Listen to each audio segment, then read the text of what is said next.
ఎవరైతే ఇప్పుడు వచ్చేసరికి ఫస్ట్ ఇయర్ చదువుతున్నారో, సెకండ్ ఇయర్ చదువుతున్నారో, థర్డ్ ఇయర్ చదువుతున్నారో, రాబోతున్నారో ఫస్ట్ ఇయర్ వాళ్ళ అందరికీ ఇక 2025 2026 అకాడమిక్ ఇయర్ అనేది ఎప్పుడు అంటారంటే జూన్ నుంచి స్టార్ట్ అయ్యేదని అకాడమిక్ ఇయర్ అంటారు కదా, అది కూడా 2025 2026. అయితే ఇలాంటి వాళ్ళు ఇప్పుడు చెప్పాను కదా వాళ్ళందరికీ కూడా అంటే 2025-26కి వచ్చేసరికి థర్డ్ ఇయర్ వాళ్ళు ఫైనల్ ఇయర్కి వస్తారు, సెకండ్ ఇయర్ వాళ్ళు థర్డ్ ఇయర్కి వస్తారు, ఫస్ట్ ఇయర్ వాళ్ళు సెకండ్ ఇయర్కి వస్తారు, కొత్తగా జాయిన్ అయ్యే ఇంటర్ వాళ్ళు ఫస్ట్ ఇయర్కి వస్తారు. అది ఏ యూనివర్సిటీ అయినా కానీ జేఎన్టీకే అని, జేఎన్టీజీవీ అని, జేఎన్టీఏ అయినా ఏపీలో వచ్చేసరికి వీళ్ళందరికీ ఒక వెరీ ఇంపార్టెంట్ అప్డేటు, ఇంకొక బ్యాడ్ న్యూస్ ఉందన్నమాట.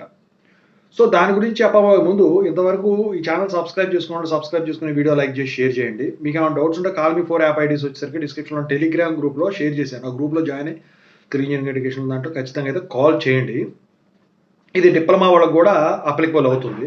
ఇక software course work support channel ఉంది, దాంట్లో రియల్ టైం ప్రాజెక్ట్స్ వస్తే ఖచ్చితంగా సబ్స్క్రైబ్ చేసుకోండి. ఇక టాపిక్లో వెళితే ఏంటంటే మీకు రీఎంబర్స్మెంట్ అనేది ఏది ఉందో 2025 నుంచి 2026 అకాడమిక్ ఇయర్ నుంచి ఇప్పుడు రూల్స్ మార్చేశారు. ఇంతకుముందు మీకు ఎఫ్ఆర్ఎస్ అంటే ఫేషియల్ రికగ్నిషన్ సిస్టమ్ అటెండెన్స్ ఏదైతే ఉందో తీసేయడం జరిగింది కదా, దాన్ని మళ్ళీ ఇంప్లిమెంట్ చేస్తారు. అప్పుడు జ్ఞానభూమి పోర్టల్లోకి అప్లోడ్ అయ్యేది కదా, పెద్దగా కన్సిడర్ చేసేవాళ్ళు కాదు.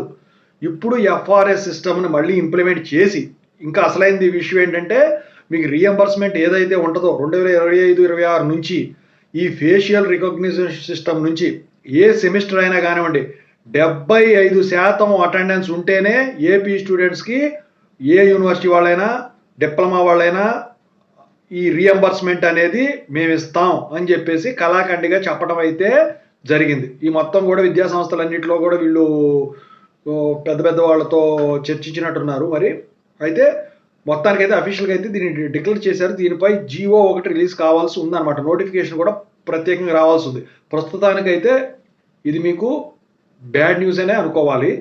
ఎందుకంటే కాలేజీకి వెళ్ళేవాళ్ళకి ప్రాబ్లం ఉండదు, కాలేజీకి వెళ్ళినాడు. కాకపోతే ఇందులో కొన్ని డిసడ్వాంటేజెస్ కూడా ఉన్నాయి.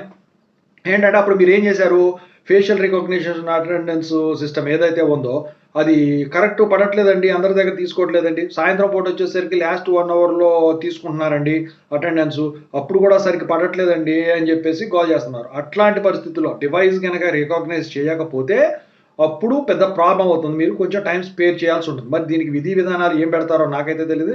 ఫేషియల్ అటెండెన్స్ అయితే పెడతామని చెప్పేసి ఇప్పటికే చెప్పడం అయితే జరిగింది. సో దీనివల్ల ఉన్న డిసడ్వాంటేజెస్ ఇది. అడ్వాంటేజెస్ వచ్చేసరికి ఏంటంటే రీఎంబర్స్మెంట్ అనేది సకాలంలో పడుతుంది. ఎందుకంటే అందరూ 75% అటెండెన్స్ తెచ్చుకుంటారని చెప్పేసి నేనైతే అనుకోవట్లేదు. ఓకేనా? సో ఇదండి ఓవరాల్గా. మరి మీ కామెంట్ ఏంటో తెలియజేయండి కింద.